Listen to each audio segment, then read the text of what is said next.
I'm excited to share a demo of our new Phenoml Workflows API, as well as a new Claude Code plugin we built to make it even easier to work with Phenoml APIs. We built the Workflows API based on feedback we heard from customers. Folks were really excited to use agents. They wanted to be able to use LangTo Fire as part of an agent for fire mapping or data transformation, but they wanted more consistency and determinism.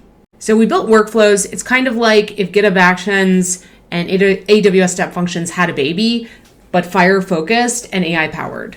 You describe in language the workflow you want to create, whether it's a data transformation like a fire mapping, or it's a care workflow, or a common use case that you find in healthcare like patient registration. You give the natural language instruction of how workflows should generate your workflow, sample data, what the workflow should expect in terms of the data structure you'd be sending it, and the Fire servers you want it to work with. Workflow supports a single Fire server or multiple. So let's say you have data coming from one EHR and you want to have it transform or execute a workflow in another EHR. When you use the Workflows API, generates a DAG of Fire searches, creations, and decision nodes based on your instructions and the sample data.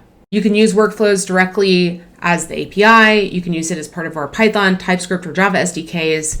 Claude Code plugins are pretty new, but we wanted to explore whether they could be helpful as an agentic interactive CLI tool for Phenoml, starting with workflows. So let's get started. We're going to install our Claude Code plugin.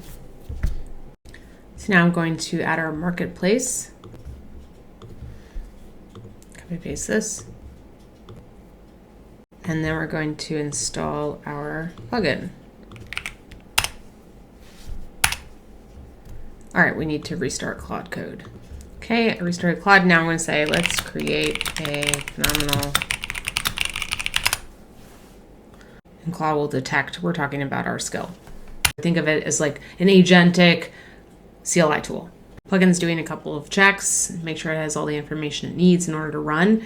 And the plugin is running a series of scripts. The scripts use our Python SDK to create workflows. So there's a couple of different options that the plugin guides you through. The first one is clinical notes. So assumes a scenario where you're receiving data, whether it's from a customer or maybe it's from another backend system, and you want to extract conditions for that patient, generate them in your downstream Fire server. So let's do the first one. This is set up for everyone on our hobby as a hobby user. If you're on our free tier, it'll be using our MedPlum sandbox. So Claude Code is essentially guiding you through how to create a workflow. It will take the patient and diagnosis text as an input. It'll look for the patient in the Fire server based on the name that you provide them, find that patient information, and then create a derived condition resource linked to that patient. So this looks good. And so you'll see this is showing how it's making the request. It's going to provide the instructions. You describe in natural language the workflow steps that you want workflows to do. So yes. So we just tested it, and let's check that the workflow created our data. We'll check in our MedPlum sandbox real quick.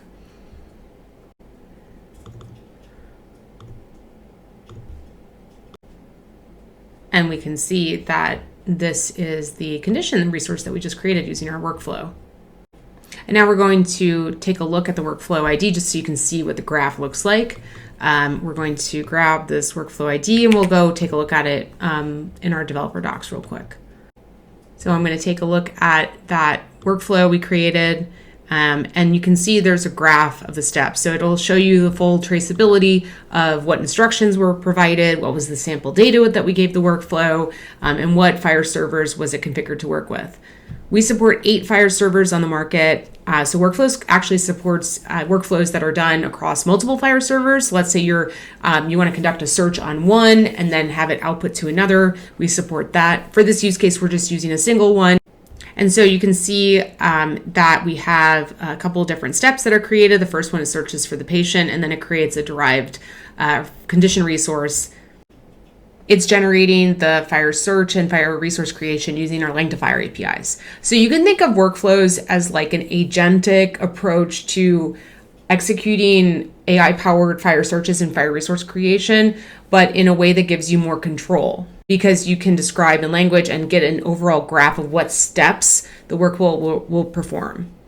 So think of it like an agent, but the agent's giving you all of the steps it'll take ahead of time. We use this use case for a fire mapping use case from unstructured data, but what if we wanted it to support a common use case like create new patient if they don't already exist in our system? Okay, so now let's do another one. Let's do another workflow. Okay, patient registration. Sounds good. Looks good. In the first example, we use dynamic generation as true. That's for workflows that have natural language inputs. So let's say you want to extract codes that are present, or you have some kind of unstructured data you want to transform. If you're using dynamic generation as false, super low latency, because essentially the graph that's generated, it's a full-on template. And so workflows will just pass through your sample data in the slots defined in the graph itself. When your dynamic generation is true, it's supporting use cases where you have natural language and you wanted to do a dynamic lengthifier call on demand for that unstructured text. Okay, and let's test it. And Claude's being very cute. It's going to run it again, and that's how it's going to do the testing of the deduplication. So if it finds the same patient, it should skip creating a new patient for them. And we can verify that by taking a look at our MedPlum sandbox right now. And now, if we want to actually take a look at what that graph looks like, we can do the same thing we just did before. We're gonna put that in here. And you'll see that there's 3 steps for this workflow. So the first one, it finds the patient based on the information. The second is a decision node. So it's going to evaluate, did I find a patient or not? And if I didn't find a patient, then I'm going to create a patient. If you want to get an even more fine detailed view of the workflow that's created, you can set your verbosity to true, and it'll give you a really detailed view of the steps that are taken and the specific graph. Okay, so the last thing we're going to do is we're going to actually show how you could use this workflow that you created as part of a backend service that you've built. And I'm going to do it with the condition workflow that we created earlier. So let's copy paste this guy back in here. So I have this simple node server in the demos repo, and it's just super simple. It uses our TypeScript SDK to authenticate and then actually execute your workflow for the given workflow ID. So the way this server works is it's getting your workflow ID from your environment variables. That's what we were just taking a look at, our workflow ID. And then it's going to hit the Phenoml workflow execute endpoint. So this enables you to, if you wanted to create more complex workflows, combining them, if you want to use a workflow as part of a MedPlum bot, for example. So I'm going to start this node server. And then we can post to this endpoint is running locally to actually execute the specific workflow that we created. And then if we want to actually run some new data with that workflow, we can make a request to that endpoint. And then we can take a look in our MedPlum. We can take a look here that we created our fire resource, our condition resource for ADHD. And then let's take a look in our MedPlum fire server to confirm. And we can see our patient condition resource was created, and it's for our patient Clay Rippin. So we created 2 different workflows. The first one was for extracting conditions from clinical notes. The workflow generated 2 steps, a search and then a create. And then the second one, we registered a new patient with deduplication. We tested out both of those workflows. We built them with Claude Code. We tested them with Claude Code. And then we took a look at them in our developer docs.